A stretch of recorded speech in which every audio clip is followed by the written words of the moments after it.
Hi friends, welcome back to our channel. சில நாட்களாக சித்திரை வீடியோட லைஃப் ஸ்டோரியை தான் பார்த்துட்டு வந்துட்ருக்குறோம்.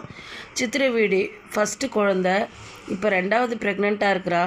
அந்த 2வது ப்ரெக்னெண்ட்டாக அவங்க மாமியார் எப்படி எல்லாம் அவளை உதாசனப்படுத்துகிறாங்க எல்லாத்தையும் பார்த்தோம்.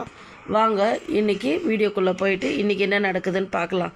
சித்திரை விழி அவள் ப்ரெக்னென்ட் ஆனது செக்கப்க்கெல்லாம் போகணுன்னு நினச்சிட்டு ரெடி ஆகிட்டுருக்குறா.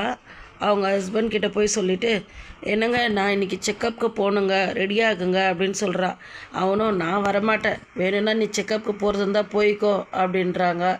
மதுரைன்லாவும் நீயே டாக்டராக இருந்துன்னு நீ சும்மா எல்லாரையும் உயிர் எடுத்துன்னு இருக்கிற அப்படின்னு மாமியார் திட்டுறா. இதெல்லாம் கேட்டுன்னு சித்திரை விழி தனியாக ஹாஸ்பிட்டலுக்கு போகிறா செக்கப்புக்கு போன உடனே டாக்டர் என்ன சொல்கிறாரு, அம்மா இந்த ஒரு வீக் தாம்மா இருக்குது, நெக்ஸ்ட் வீக்கு உனக்கு ஆப்ரேஷன் பண்ணணும்மா.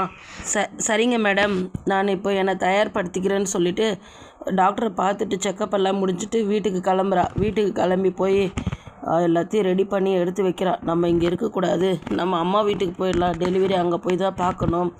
ஃபஸ்ட்டுக்கு அங்கே போய் பார்த்த மாதிரி 2வதுக்கும் அங்கேயே தான் போய் பார்க்கணும். இவங்க யாரும் நம்மளை சரியாக பார்த்துக்க மாட்டாங்க அப்படின்னு சொல்லிட்டு அழுதுங்கன்னே அவளோட திங்ஸ் எல்லாம் எடுத்துக்கிட்டு கிளம்புறா.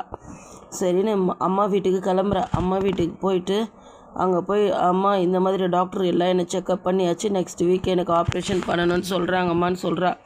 சரிம்மா நீ சந்தோஷமாக இரு, ஒன்றும் கவலைப்படாதன்னு நான் பார்த்துக்கிறேன் அப்படின்னு சொல்லிட்டு அவங்க அம்மா சொல்கிறாங்க. சரின்னா இவளும் அந்த சந்தோஷத்தில் கிராமத்தோட வாழ்க்கையில் அந்த நெல் வயலுங்க இதெல்லாத்தையும் பார்த்து அவள் சந்தோஷப்படுறா. சரின்னு சொல்லிவிட்டு இப்படியே நாட்களும் போயிட்டு இருந்ததுங்க. சொட்ட தலையனும் அவங்க ஒய்ஃபு டெலிவரிக்கு போய்க்கிறான்னு கொஞ்சம் கூட வருத்தமே இல்லைங்க. இதை நினச்சி அவன் வருத்தமும் படலை.